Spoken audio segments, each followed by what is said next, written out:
Hello you! How are we doing, folks? It's Sunday night. There's 5 of us here for your listening delight. And tonight we have gathered to sit and talk a little wet behind the ears outing for the Voord in, funny enough, Domain of the Voord. We have William Russell and Carole and Voord on joint narration duty for the First Doctor, Susan, Ian and Barbara on the planet Hydra, as we have a sequel to The Key to Marinus. But before we get to that, let's get to this. It's your panel for this evening. Joining us from Tottenham, it's Philip. How's it going, Phil? Good evening, gentlemen. Good to see you, mate. On our way from Corpus Christi, back in his regular abode after a week visiting Mummy. Here's Texas Timwell. Timwell, how's it going, man? All right, how you doing? Good to have you, man. How he does on a Monday morning. He's a little sluggish, but he still has the thunder. AJ, how goes it, boss? Hey guys, how are you? Good to see you, mate. And of course, it's Man YC's own Mr. Will Medina, rapidly berating me because my jets just get pumped again. Well, how goes it, mate? Hey, how you doing, everybody? Good to see you, mate. So yeah, guys, Domain of the Voord. Philip wasn't kidding when he said this was a bit long, but I still enjoyed it. The question is, did you guys? Let's find out. Early Adventures, First Doctor, story number 1. William Russell and Carole Ann Ford. Okay. AJ, now get your opening thoughts, mate, on Domain of the Voord. Yeah, I didn't mind this story. It did have little down points here and there, but William Russell and Carole Ann Ford pulling triple duty, playing both Ian, the Doctor and narrator, and Susan and Barbara and the narrator, which was really cool. They did a really good job. This felt really of its time period, you know, with the story, you know, like the whole really out there sci-fi experience, the helmets, you know, with the telepathic abilities, and if the helmet rejects you, you are scarred for life, you know. It really was a product of its time period, and also carrying on the whole thing with the keys of Marinus and bringing more history to the Voord, which is really lacking, though. They only appeared twice, plus a few times in comics. So other than that, it was a good story. I really did like it. So yeah, the Voord are one of the villains that did need a bit more, you know, fleshed out in this story. They definitely achieved that. Tim, opening thoughts for you on this one, mate? Yeah, I'd agree with all that. I thought it was interesting that they took basically a crap villain and tried to build upon them and make them more interesting. And what they did was they almost went down the route of being a bit Cyberman-ish in their goal. I mean, taking people and taking over their body or whatever, or converting them into themselves. Yep. Because you got the idea on television that they were just men in rubber suits, which I don't think they ever expanded upon that. And here it actually they become a mind group of thing, or sort of a guest stall or something. And telepathic, telepathic. So the one leader can tell everybody what to do all at once or whatever. It was very clever. I found the sound design on this particularly exceptional this week. I think the music on it was top notch and was almost a bit 270s for it. But I mean, it was really good for the story. And I thought it was interesting too that the Doctor basically Hartnell was on vacation for 2 episodes. There you go. Yeah. It's a Doctor-like story, so he disappears for 2 episodes. But it was cool how he came back. So yeah, it's a good story. Good, mate. Champion. Philip, you've used the term long-winded. What do you reckon? Well, you know what? Even though it was a bit long-winded, it was, as everybody else would say, it's a very meaty, action-packed story. And in some senses, it reminded me of Kevin Costner's Waterworld on some level. Don't mention that movie. That's an abomination. But it was like that. It was like that. And like, in regards to the, how do you say that? The Voord, as Voord, yeah. Voord, or however you want to say it. I like how they were fleshed out as their own kind of characterization. Especially the main one, I like the deep voice that he carries and the fact that he's trying to get under Ian's skin when Ian's trying to question him and he's trying to substitute. That was it Navin? Is it Navin? Well, who played Navin? Take your mute off, Will. I'm looking at the name, Navin. Hold on. Andrew Bone. There you go, thanks AJ. Andrew Bone. All right, continue, Phil. Nevrin. Nevrin, sorry, my bad. Nevrin, folks. Yeah, okay. But I liked his own characterization of how he played that character and how he tried to get Susan to understand to join his guest soldiering with the master. That, as Tim said, that's a very clever idea. How they almost cyberize people with the mask thing, and you become at one with the rest of the group. So that was good. And I just, as well as the soundscape, you also get a good mental image of what's going on. Because you can imagine a water world, you can imagine all the attacks that are going on the seas and everything, and all the with it. So it's very imaginative and very visual as well as a story. So Right. yeah, so I like it. Good stuff, man. Yeah, the planet Hydra was a decent location setting for this story. Wow, how about you, mate? Opening thoughts? Oh yeah, this is a good story. Even though looking back, I found out that this was the first of the early adventure stories made. I was a little bit perplexed that even though this actress was doing Barbara's role, if you notice that she really did nothing in the story. So it was sidelined, basically. Yeah. I can understand that, like her and the doctor was sidelined because he was gone for 2 stories and she was gone for like 1.5 like that. But if they was gonna do that to that character, they should have done something like she was like ill or injured in in a hospital like that, or like just to keep her away from the story like that. But seeing the doctor this bit was weird because I was like, when is he gonna return? Because everybody needs to get back to the TARDIS and go back to the next adventure. So it was really a thought-provoking story.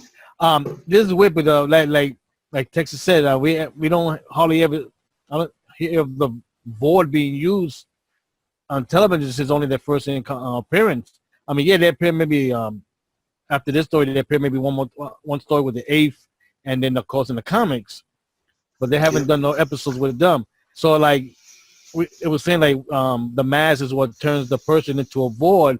But if you notice that this story doesn't explain about the mask itself, where does it come from, and who was it created by, the species of the original Voord or somebody else that created the Voord? So that was never touched upon. So maybe, hopefully, that gets brought back in the future appearance of the Voord. So that I'd be looking forward to that. Yeah, it was great to see Ian doing 3 roles and Barbara Susan doing 3 roles like that.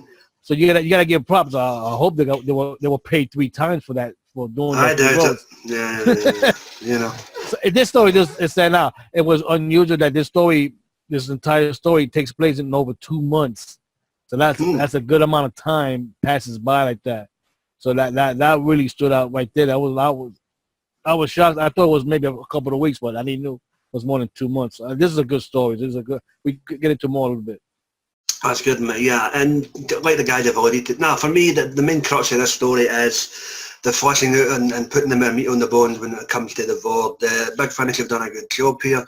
Like Tim says, they're basically, they're a whip behind the ears, excuse the pun, villain on TV, and it's just like, would you say that they were the 60s version of Slovene? I don't know, but no, they weren't too clever on TV. But here, they've got maybe a backstory. They've got more abilities with the telepathy, and they seem a bit more of a threat, especially when they hunt in numbers.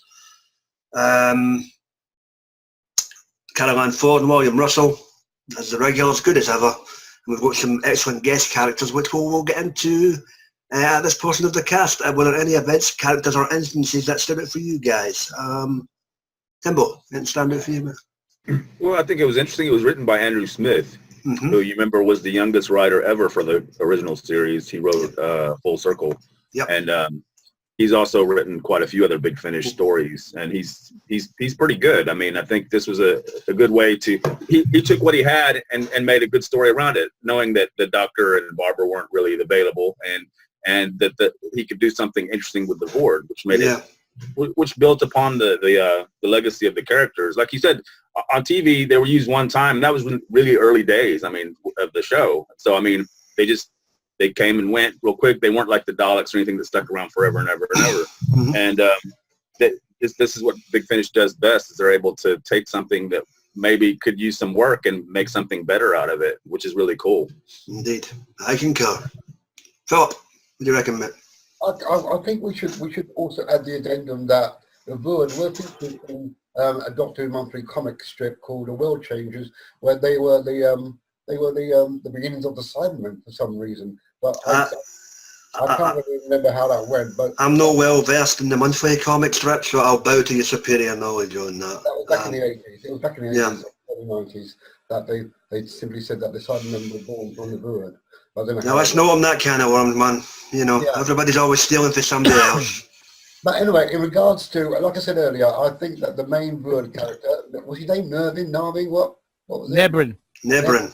He was my favourite because his voice was very strong and deep, and he was very creepy, and you know, he just didn't give a beep about such things. You can say, fuck, this is my cast, Phil. Okay, he didn't give a fuck about There you go, anyone. yeah. He wanted to get his own way, and you know, and the fact that he stood up to Ian, and he tried to substitute Susan into joining his clan. He was a clever little man, but he wasn't to win. But and again, like I said, the way that Caroline Ford and what's his name? William Russell. Ian Russell, my apologies. They did a very good job of telling the story in their own inimical ways, and it was very well paced and very well put together. Okay. Yeah, and it's a shame that the Doctor wasn't the Doctor wasn't seen for most of it. Yeah. Towards the end. Okay. You work with what you've got, as you say. AJ, anybody stand out for you? I like the pairing of Ian and Susan together. I mean, they weren't really well on screen together. You know what I mean? So it was something new and different, I thought. I liked at the end of, I think it was part 2, where they both run into the TARDIS and start flipping switches as if they're trying to take off. And then at the beginning, part 3, she shuts it down. It sounds like someone throws a monkey wrench into working machinery. It's like bang. Yep. I just love the sound effects for that. That was just brilliant. Yeah, the leader of the Voord, he was just maniacal and The Overlord. The Overlord, yeah. What was it? Tabak? Yeah. Talak, yeah. Andrew Dickens play him. There you go. He just wanted to be like completely and utterly, you know, bow down to me, bitches. You know, I'm from the blood tree and all that. Deal with it. Was it just me, or was that picturing Slade Wilson for Teen Titans when he was shouting off the time, man? But there you go. Yeah. So, but yeah, that was probably the best part was him, I reckon, you know, being just, you know, moustache twirly evil. All right, cool. Twirling moustache. Evil screaming Overlord. Well, how about you, mate? Well, because of us, we all noticed this, of course, it's Ian and Susan, because they were there for the whole story from beginning to end.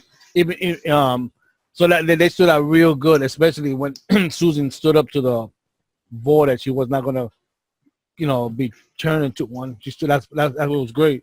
Yep. Excuse me. And of course, Ian trying his best to escape. He was, you know, as we heard, he wanted to escape into the TARDIS, but he didn't want the Voord to get the technology of the TARDIS. That's a bad habit that these the companions got to stop saying that their traveling vehicle is also a time travel machine. They got to stop saying that. That gives people ideas to change history. Well, they've been saying since 1963. I doubt they're going to stop now. So yeah. So that's what I also liked about how smart the Doctor is, that he was able to put himself in a self-induced coma to heal himself. And then he could wait. Well, but it stood out pretty good that he was able to do that, because we knew when the ship was flooded that he was a little bit hurt. So it was good to see that he was able to heal himself that way. That's good. That's it. Too bad he couldn't do that in the damn 10th planet. Oh, there you go. And which we're going to get a bit more insight into come twice upon a time. And I guess the bakery must be open. Oh, yeah. For me, I really enjoyed, as I say, the principals. The Overlord was great, old Tabak. Admiral Kaan and his daughter Amira. Who played them? Amira was played by Daisy Ashford, and Admiral was played by Andrew Dickens. He also did Tarlac. He's the same guy done Tarlac, so he was pulling double duty here, man. So he was the Admiral and the Overlord. But I really like these two for the commanders of the Hydrian. In fact, it's even a word, fleet. Trying to combat the Voord. You know, they were quite good, and they were nice side characters to blend into the story. I've been thinking about wee Amira. I may have had a wee thing for Ian, but that might have just have been me. What else did we have? You got that traitor that betrayed them. Oh yeah, who? Oh, Vexel? Vexel, the one who got converted. Who played Vexel? He did double duty. He also did Nibirin. That's Andrew there you Bourne. go. Andrew Bourne. Everybody's pulling double duty in this one. Well, hope they got double paid. This is what Big Finish Day, man. You'll take between 5 and 6 cast members and boom, there's your audio. So, not bad. Really, really enjoyable outing for the Voord, and I can't complain, guys. I give this the big G seal of approval. So there we go. I'm happy. Right, guys. Anything else you wish to bring up? Open my portion of the cast before we get us rated and in the can. Well, I think it's interesting that you know these characters better than you did back then on their TV episodes. For example, it's got to be really frustrating for Susan, who is from another planet, Gallifrey, basically, who's being told what to do by Ian, who is of course is her school teacher, but you can tell she gets kind of pissed off, like you stupid human, I know what I'm doing, that kind of thing. I mean, isn't the character of Susan older than Ian? Probably. That's another thing. Yeah, she's older than the pair of them. No, well, because she's trapped in a kid's body. Then, yeah. So. Yeah, there you go. Yeah. But I thought that was interesting, and it was also interesting that the Voord wanted her because of her alienness. Remember, they had Barbara, and they decided they didn't want her. They wanted Susan to become one of them, because that way she would bring a lot more than Barbara would, being a her knowledge and all that, the TARDIS and all that. Yeah. All right, guys, that's true. They wanted access to that machine, and they never got it. Anything else? I like the idea that the Voord seem to have affinity with water, because in Marinus and in this story, they're on water wells, more or less. So they seem to be more at home underwater than on land, which I like that. Well, that'd be good if they ever show the original home world of the Voord. We could see how they became like that. I'd be interested to know about. Yeah. Let's just go film in a fish tank. Anything else, guys? Yeah, for me, I liked at the final part of the story with the Doctor doing a bastardized version of Churchill's speech. A bastardized version of Churchill's speech. Lovely. Yeah, we'll fight them in the streets and all that. We're coming for you. This isn't the end. The beginning. You know what's weird? That even though Marinus took place 100 years from this story, 100 or 1,000? It said 100. 1,000. They said 100. No, because that was his brother, was it? No, I don't know. Yeah, it ain't that much. But the funny thing is, it wasn't that long. It wasn't that long for them. But remember, because Susan does leave in the Dalek master plan. Dalek thinking about. Yeah, which I don't give a rat's ass. You may speak candidly here, careless talk. Yeah, you know, she leaves in the second division of the Dalek, so that's a good chunk of time that she's there. There you go. All right, guys. Well, I'll just say, yeah, sound design, as Tim alluded to, even though it's a 60s story, it is very 70s, but it works. So why not? All right, guys, if there's nothing else, it's that time again. The start of the NFL season, baby. Don't remind me. Yeah, your fault. You got a wet team, man. Don't remind me. And while we're at it, on a more important note, everybody in the Florida and the Mexico regions, stay as safe as possible in light of recent events. The reason I say recent events is because by the time this goes up, it'll probably be about 5 weeks later, and it'll be all done and dusted with. So stay as safe as you can, folks. You can't fuck with Mother Nature. As a buddy texted several ability for his wee venture a week or so ago. So, all the best to you all. Right, guys. Domain of the Voord. Carole Ford and William Russell. Doctor Who, The Early Adventures, Season 1, Story Number 1. Philip, what do you give a little ditty out of 10? Like I said, because it's a lot involved, there's a lot going on. I did like it. It is a nice bit of dinner to have. So I'm going to give this a 9.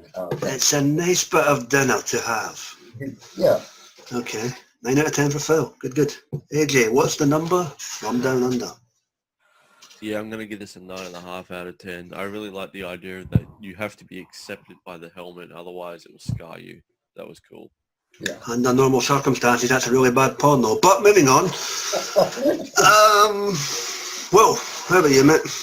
I'm gonna give it an 8.5, and I look very forward because normally I'm not I don't know how to say it, but I don't like listening to these early adventures because as we know, the original, not everybody is still alive among us to do these voices. Yeah. So seeing that part of it's being done double and then narrated, it's not bad. So I look forward to more of these kind of audios with the first Doctor Adventures. So that's why I'm going to give it an 8.5. And I look forward to see the Voord return. I look forward to that. I also look forward to more of these, and if rumour and innuendo is to be believed, Mr. Bradley will be on board sometime next year, so we'll see if that pans out or not. Timbo, what do you reckon, mate? What's the number for Texas? Yeah, I'm gonna give it a 9. Also, I thought it was a good story. Didn't overstay its welcome. Very well made. Not perfect, but an enjoyable listen. That's all you can ask for, really. Indeed, mate. Indeed, and I'll concur with that in terms of not the best, by far one of the better when it comes to the Voord for sure. And I'll give it an 8.5 along with Wall there. Bada bing, bada boom. Everybody take for dry land. Hail Hydra. And we're done for the evening. Right, guys. With that, You mean the Orville? yeah, there you go. The Orville. That's later on tonight. So, don't worry. You can plug Seth MacFarlane shit all you want, Phil. So yeah, guys, with that, we're done. We're in the can. As always, to the panel, thank you for your attendance for the evening. And it just leaves us to divulge what we're doing next week. Next week, we'll be taking a little outing with Doctor Who number 7 with good old Sylvester McCoy. And Phil? We'll be doing the bang, bang, a boom next week. There you go. Bang, bang, a boom. No, that's not Philip's record collection. That is actually a story in the Big Finish main range. So yes, we look forward to giving it a bash and a boom and seeing how it goes. So there we go. As always, guys, check out our buddies on the wonderful Wickedy world of the YouTube. You get the guys and dolls there at Geeks Assembled, their movies, TV and audio reviews. You get Dr. Freedom, his news broadcasts, his Omega Files, and the adventures of Dr. Freedom and Eric. Here are new stories in the pipeline. The Death Moon is completed, so look forward to that getting on the move real soon. You also got Johnny Blues, who we send our best wishes to, who's stuck in the eye of the storm in Florida on the best JB. Mike Shannon, you know, so we TARDIS Radio. You know the drill by now. Like, share, comment, subscribe, thumbs up, thumbs down. I'm away to lament my shite team called the Jets. Also away to watch his stupendous team called the Giants. And we will see you next week. All the best, folks. Be seen.